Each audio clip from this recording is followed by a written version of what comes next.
Beleza, com isso configurado, próximo passo eu vou rodar aqui um Rake. Ó, deixa eu jogar essa minha coisa do zoom para o outro lado. Beleza, então próximo passo é um Rake db, dois pontos, create. Esse comando do Rake db create, ele tem a missão de criar a sua base de dados, tá? Então quando você roda um Rake db create, ele vai lá no seu MySQL, entra lá e roda um create database com os nomes das databases que você colocou aqui, tá bom? Basicamente é isso que ele faz. Eu vou dar um enter, vocês vão ver que ele vai se conectar com o banco de dados. Então, nesse momento, muito aluno apanha, tá? Porque colocou os dados inválidos, não instalou corretamente o MySQL, não fez uma coisa que deveria fazer, e aí aqui vai dar erro, tá? Então, nesse caso aqui, no meu, ó, já funcionou, porque eu já coloquei o usuário e a senha correta. Você pode ver que ele já colocou aqui, ó, created database.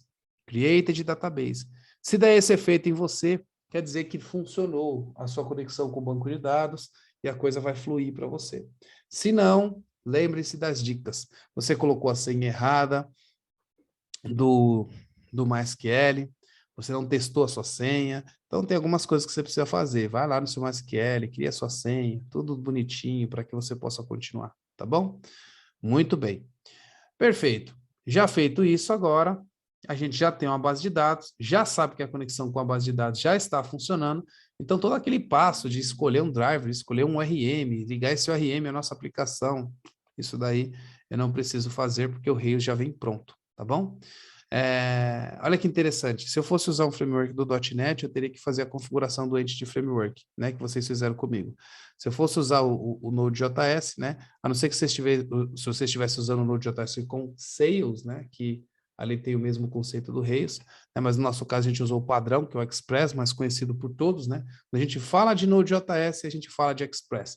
Quando a gente fala de C Sharp, a gente fala de .NET. Quando a gente fala de Ruby, a gente fala de Rails.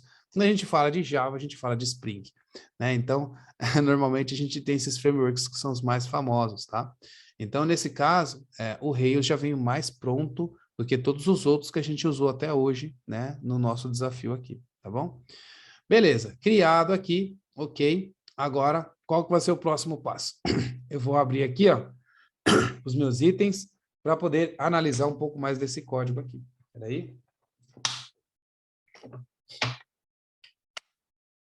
Muito bem. Analisando um pouco desses códigos, o que eu tenho aqui? Eu tenho o meu controlador, né? E nesse controlador eu tenho um application controller aqui, tá bom? Não tem muita coisa aqui não, mas beleza, já é alguma coisa. Tem aqui um channel que é para usar Action Cable. Action Cable é para fazer usar o protocolo WebSocket, tá? Então nesse caso tenho só um channel aqui vazio e tem um connection aqui que são itens do WebSocket, tá bom? A gente tem aula de Action Cable dentro da comunidade, que o Bruno deu para vocês ali, né? Então está gravado dentro da comunidade e tem também sobre Action Cable, né? Que seria os dados de como você pode usar WebSocket também, lá no site do Torne-se um Programador, que é uma aula que eu fiz. O Otto perguntou aqui, ó, quando falamos de PHP, falamos de Laravel. Hoje em dia, sim, né? Tem muita gente falando de Laravel, né? O Azure da Microsoft é muito diferente da AWS? Não, não é muito diferente não, cara, assim. Você tem a sua forma de se fazer, né? Tem ali as VMs que você cria, etc., mas não é muito diferente, porque o conceito é o mesmo. Você criar a virtual machine, instalar e configurar e usar, ou você usar uma plataforma as a service, né? Uma forma de você mandar o seu código e ele ser inteligente o suficiente para buildar e fazer o deploy para você. Tá bom? Inclusive, o Azure ele é bem maduro nesse ponto, né? De ler o seu código do GitHub e fazer o deploy automaticamente para você. Muito parecido ali com o Heroku também, nesse ponto, né? Eu acho, na minha opinião, a Azure, nessa questão de deploy de integração contínua, até mais madura do que a AWS nesse ponto, tá? Eu não sou muito fã do Amazon Beanstalk, não. Acho ele bem ruinzinho assim perante os outros, tá bom? Eu prefiro mais o Azure DevOps, por exemplo, ou Heroku. E se eu vou usar a Amazon, eu uso a Amazon fazer a minha estrutura via on-premise, né? Ou seja, se eu quero automação, eu vou usar ali o Terraform, vou usar o Ansible para poder fazer o provisionamento, tá bom? Muito bem. Legal. Vou fechar aqui, então, algumas outras coisas, jobs aqui, algumas ferramentas que eu posso cadastrar como job no Rails. Eu tenho aqui os mailers, né? Caso eu vou mandar e-mail, então já vem configurado mailers aqui também, caso eu precise mandar e-mail, interagir ali com algum e-mail de saída. Tem aqui alguns modelos também, que ele vai gerar para a gente. Então, tem a base do modelo utilizando o Active Record, que é ali o ORM do Rails, e tem o views aqui, que é algumas views para o mailer, né? Ou seja, como a gente está fazendo uma aplicação que não é uma aplicação que renderiza dados via server-side, ele não tem e-mail de view, mas ele tem aqui, ó, e-mail para... desculpa, template de view, mas ele tem template para e-mail. Então, uma API pode sim mandar um e-mail e o formato desse dado de e-mail a gente pode mandar em HTML. Por isso que a gente tem views aqui, um layout para e-mail, tá? E não um layout para aplicação. Muito bem, muito bem, muito bem. Agora, gente, a gente quer gerar aqui um modelo, né? E esse modelo que a gente quer é o modelo de tarefas, tá? Então, vamos começar aqui com alguns modelos. Mas antes da gente começar a gerar algumas coisas aqui para a gente vai versionar esse código, tá? Então, eu vou pegar esse mesmo nome aqui que a gente criou de aplicação e vou criar um repositório agora para que a gente possa versionar, tá? Então, github.com, torne-se um programador. Vou vir aqui em novo repositório. Vou colar aqui. Vou colocar como public. Vou criar o repositório. Então, criei com o mesmo nome do meu diretório lá. E aí, agora, eu vou copiar esses 3 itens aqui. Só que antes de fazer um push, eu vou colocar mais coisas no meu git ignore. Git ignore IO. Então, eu vou colocar para ele ignorar aqui os logs do Windows. Pode ser que alguém insista em trabalhar com Windows aqui. Vou colocar aqui no Linux. Vou colocar do macOS. Eu vou colocar... O do Ruby já está lá, mas tudo bem. Aí já está bom. Vou criar aqui, então. Copiar aqui alguns itens a mais que eu quero que ele ignore. E vou colocar no meu git ignore aqui. Para evitar mandar lixo de algumas outras coisas. Tá bom? Beleza. Isso aqui eu vou tirar, não precisa. Tá aí. Beleza. Agora eu tenho um git ignore aqui um pouquinho mais... mais corrigido aqui para mim. Tem um master key aqui, que é uma chave que ele fez para o Rails na minha aplicação local, tá bom? Beleza. Fechei. Ok. Agora eu vou voltar e vou adicionar aqui os meus itens, ó. Rodando. Beleza. Eu já tinha um branch. Deixa eu ver aqui. Eu vou colocar aqui no meu item aqui para ficar maior, para eu conseguir enxergar melhor.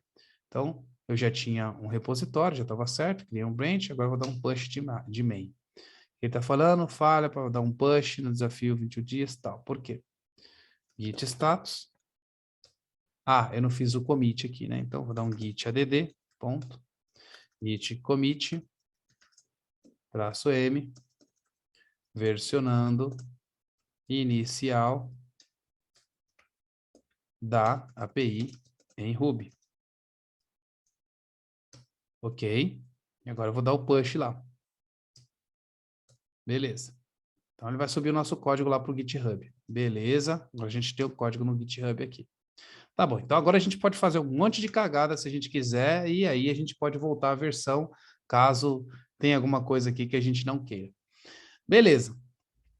Voltando aqui, então, aí agora eu quero começar a gerar algumas coisas aqui para mim, tá?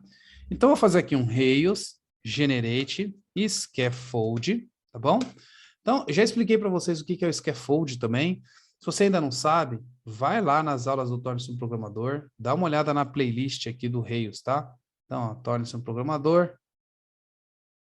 E aí você vai vir aqui, ó, na playlist de Rails, Ruby on Rails, né? E aí você tem uma aula aqui para você entender, algumas aulas, né, para você entender mais a linguagem, e você tem uma aula lá de Rails que você vai entender os generators, tá? Então, ó, você tem aqui, ó, generators. Aí vocês vão entender o que é que eu estou fazendo aqui, tá bom? Vai lá, galera, dá uma estudada para vocês não se perderem aqui nas aulas, tá? Então, ó, tá aqui, conteúdo no YouTube, dá uma olhada lá. Beleza? Então, agora, vou fazer o scaffold do meu, da minha tabela que a gente quer, né? Então, tarefas aqui, ó. tarefas, tá bom? E aí eu vou colocar aqui alguns itens que eu quero. O ID não precisa, porque o scaffold ele gera para você um ID de forma automática, tá? Eu quero o ID evento, então vou colocar aqui, ó, ID underline evento, e eu quero esse ID evento como inteiro, né? Então vou colocar 2 pontos integer, ok? Próxima coisa, título, string, né? Então eu quero colocar aqui o título, 2 pontos string. E eu quero limitar o tamanho desse título, então eu vou colocar aqui, ó, entre chaves, um tamanho do título de 150, tá bom? Então ele já vai limitar o tamanho do título aqui, fazendo uma string de 150, tá bom? Lembra que eu fiz um mapeamento lá no Sequelize? Lembra que eu fiz um mapeamento lá no .NET? Lá eu não fiz nos modelos criados? Aqui eu vou mandar gerar esses modelos para mim, tá bom? Então um pouquinho diferente ali, né? Como é que a gente está fazendo. Aqui eu vou precisar de uma descrição, né? O evento ele tem uma descrição text. Então, a descrição, 2 pontos text, ok? O que mais que a gente tem? A gente tem um status, que é um enum aqui, né? Então, eu vou colocar aqui o status, 2 pontos. Aqui eu vou salvar um inteiro, porque eu posso ter um status aqui onde eu tenho... Na verdade, eu posso ter uma tabela de status também. Então, eu vou até fazer o seguinte, ó. Eu vou colocar aqui status como status, vou colocar como... deixa eu pensar aqui. Scaffold reference, né? Então, peraí. Vamos colocar aqui, ó. Scaffold references. Ó. E aí eu vou colocar aqui references model. Deixa eu ver como é que a gente coloca isso, porque eu não lembro de cabeça. Então, ó, categoria reference. Beleza. Então, fechou. Então, nesse caso, eu vou colocar aqui como status referências, tá bom? Isso aqui não vai funcionar ainda porque eu não tenho uma tabela de status. Eu vou ter que criar, então daqui a pouco eu crio ela. Outra coisa que a gente tem aqui, a gente tem data de criação, data de atualização, tá? Então, vou voltar lá no meu scaffold, data, underline, criação, 2 pontos, date time, date time, e data, underline, atualização, 2 pontos, date, time, tá bom? Quando eu tentar rodar esse código, ele vai dar erro por causa desse status, não? Eu deveria ter um status, uma tabela de status aqui, para que eu possa gravar esses status e fazer esse status que eu tenho desse evento, tipo status 1, 2, 3, 4, seria não tá feito, não tá feito, tá ali no meio do caminho, tá done, não tá done, e também para que eu possa criar esses status, né? Ter o endpoint de status aqui também. Ó, eu vou tentar rodar, ele vai tentar gerar, só que se eu rodar o migration, ele pode dar erro, tá? Então deixa ele gerar aqui, porque eu vou ter que gerar novamente isso daqui de forma forçada, tá? Então, ó, ele criou algumas coisas, que é o migration para mim, nota que o migration já foi criado, ele já criou aqui um modelo chamado de tarefa, ele criou aqui, ó, models tarefa, ele já criou um resource tarefas, olha aí, já criou um controlador tarefas. Olha que beleza, tá tudo certinho para mim, tá? Só que eu sei que eu quero aqui, ó, uma tabela de referência, uma tabela de status. Então, eu também vou gerar um outro scaffold, mas para essa tabela de status, tá? Então, vou voltar aqui, ó, e vou usar uma tabelinha de status com nome, tá? Então, vou fazer assim, ó, regenerate scaffold, e vou colocar aqui, ó, e status, tá bom? E essa tabelinha de status, eu vou colocar aqui um título, né? Vou colocar nome somente, o nome do status. String, e aí pode ser aqui de 150 também, tá bom? Então, uma tabelinha que a gente vai ter de status. Vou rodar, deixa eu ver como é que ele vai gerar para mim. Beleza, gerou status, mas olha só, eu não gostei da forma como ele gerou. Ele gerou como statueses, tá vendo? Status ficou o modelo, mas olha só como é que ficou o controlador, ó. Ficou bem feio o controlador. Então, eu tenho condições de fazer com que o Rails ele gere alguns dados para mim de uma forma que ele fique mais aportuguesado, né? Dá para a gente fazer isso também. Então, como é que eu posso fazer isso? Eu vou fazer o seguinte agora. Eu vou deletar esse scaffold que eu fiz do status, porque ficou de um jeito que eu não gostei, tá bom? Peraí. Então, vou voltar aqui, ó. Como é que eu volto um scaffold aqui no Rails? Então, vou fazer aqui, ó, um Rails, Rails destroy, tá? Rails, destroy, scaffold e status, tá bom? Eu quero destruir esse scaffold que eu fiz do status, porque ele não ficou legal, tá? Então, ó, ele removeu, e aí eu quero gerar de uma forma diferente, ou seja, eu quero gerar de uma forma aportuguesada, tá? Então, tem uma forma aqui que eu posso colocar, que é o quê? Dentro do meu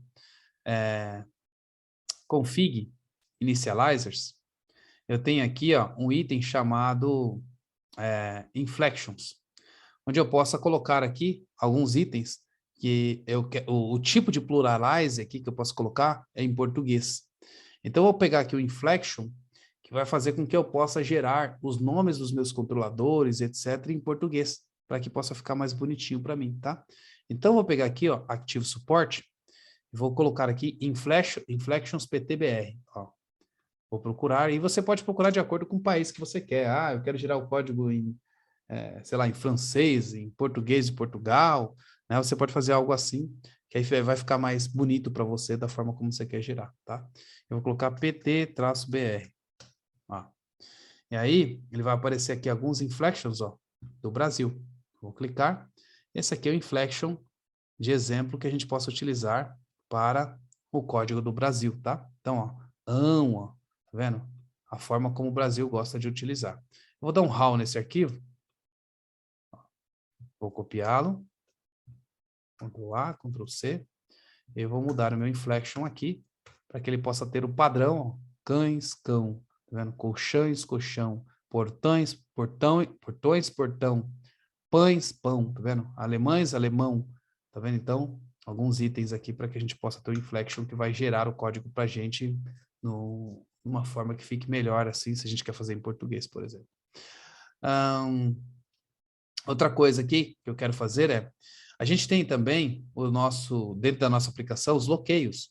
A gente tem um bloqueio aqui que está em inglês, né? Se a gente quiser que dê a resposta em português, como é que a gente faz? Então, eu vou colocar aqui, ó, um bloqueio Rails PT-BR. Vocês vão ver que ele vai achar aqui também, ó, um PTBR aqui de um bloqueio, tá? E aí eu tenho condições de colocar esse bloqueio para trabalhar aqui com o formato brasileiro, tá? Vou dar um raw aqui. Ó, vou copiar esse arquivo. Selecionei tudo. Eu vou criar com esse nome primeiro, ó. Então, vou lá no meu bloqueio. Vou criar ele, PTBR. E vou colocar aqui o formato, usando aqui várias mensagens, por exemplo, da Active Record, ó. A validação falhou, não é possível excluir, ou seja, ele vai ficar aqui em português, né, mas combinando aqui com o país na qual a gente está, né? Então, estou fazendo aqui esse conteúdo em português do Brasil, né? Então, é natural que eu coloque as respostas e as mensagens em português, tá bom? E aí eu preciso também definir que é esse bloqueio que eu quero utilizar, tá? Então, mais uma pesquisinha aqui, ó. Bloqueio, ó, Rails, config, bloqueio, ó, PTBR, tá bom? Vou dar um Enter aqui, ó. Aí vocês vão ver como é que a gente configura, ó, tá aqui, ó, um Medium também, mostrando como é que configura no Brasil. Então, aqui vocês têm que colocar, ó, no bloqueio, lá no application, no application dentro de config, para você ler do PTBR, tá? Então, ó, vou copiar isso aqui. E o nosso bloqueio vai ficar desse jeito, tá? Então, vou voltar aqui, ó, no application, dentro de config, tá? Ó, application dentro de config. E aí eu quero ler aqui, ó, dentro do meu config, que o meu bloqueio, ele vai ter PTBR, tá? Tinha outro bloqueio aqui? Não, né? Então é isso mesmo. Salvei meu application. Agora eu também tenho o bloqueio aqui em português, tá bom? Beleza. Mais um ajuste aí que eu acabei de fazer, tá? Vou voltar aqui na minha aplicação e vou desfazer agora também o scaffold que eu fiz cadê o outro? Tarefas, né? Então, ó, tarefas. Por que eu estou fazendo isso? Eu quero desfazer eles e mandar gerar novamente né? Só que agora com o bloqueio correto, tá bom? Então, agora eu vou gerar primeiro o meu de status, dá um Enter, vamos ver como é que ele vai gerar. Ó, status controller, olha que bonito. Status controller, tá vendo? O modelo aqui não ficou muito bom, ó, ficou só statu, tá? Statu. Por quê? Porque aqui eu teria, ele aportuguesado, ele coloca o S ali no final, tá? Então eu não gostei, vou voltar lá de novo. Vou fazer um destroy do scaffold, ó, de novo. Eu vou mudar, ao invés de usar um status, eu vou usar situação, tá bom? Que aí eu tenho situação, situações. Então, vou colocar aqui, ó, situação, tá bom? Então, vou gerar aqui. Vamos ver agora como é que ele vai se comportar aqui para ver se ele gera do jeito que eu quero. Situações controller, tá vendo? Situação modelo. Beleza, então aqui é a situação que eu vou colocar da situação da minha tarefa. Tá bom? Então, ao invés de status, ao invés de usar o nome em inglês, eu usei o nome em português. Olha aí que legal. Agora, no meu scaffold, ao invés de eu colocar uma referência para status, eu vou colocar uma referência para situação. Então, ó, situação. Beleza? Gente, aí vocês podem falar assim, ah, mas eu não poderia programar tudo em inglês sem tirar as funções de português? Poderia, galera, sim. Você é livre para programar da maneira como você quer, tá bom? Ah, mas o padrão de mercado é em inglês? Depende da empresa que você estiver trabalhando. Então, tem empresa que vai querer código em português, tem empresa que vai querer código em inglês. Cara, depende muito de qual lugar que você está fazendo, tá bom? A grande maioria trabalha em inglês, tá bom? Mas aqui, como eu estou ensinando vocês, né, eu preciso mostrar para vocês de uma forma mais fácil. Então, eu prefiro ensinar coisas em português para que a barreira da língua não seja mais um empecilho para que você possa falar, ah, não vou conseguir programar, entendeu? Então, estou colocando em português, mas você pode fazer em inglês tranquilamente, você pode escolher a linguagem que mais você achar padrão para você, tá bom?